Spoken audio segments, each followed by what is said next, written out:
Before finding out about this program, I was definitely headed for some state of burnout. Where I saw it impacting me the most was my ability to care for my own special needs son. I got to the point where I had considered leaving the healthcare profession altogether.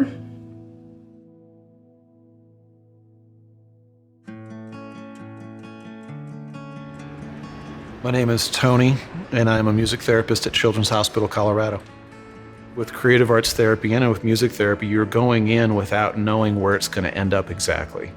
You have some kind of guideposts about how you want to feel, about kind of what problems you're dealing with, but beyond that, the solution isn't already something that either of us know. And so I think the therapy is really a process of kind of discovering that with the client.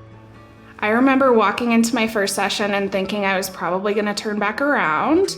There were a lot of instruments out, and I am not remotely musically inclined. It was really intimidating. I loved that the facilitator really put it out there that he knew some people were going to be intimidated.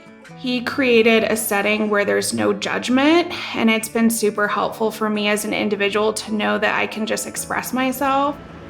You always start out a session by saying hello in some way, and that's usually a great time to integrate the musical part of it.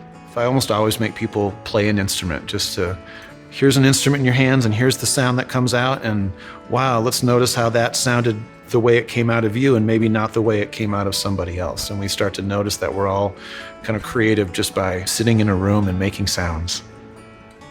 A program like this is so important in healthcare. Sometimes we get into monotony of doing the same things over and over, and this definitely is not predictable. I like that it's not the same thing every week. That really pushes me in ways that I haven't necessarily been pushed before. Healthcare workers are under so much pressure to perform. What gets reinforced at the job is just that you do your medical function. And I think that people crave more presence in their job than that.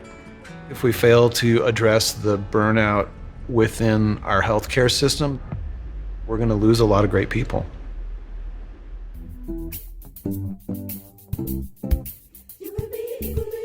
I think I've changed through this experience because I am cognizant that resiliency is something that I really have to be deliberate about.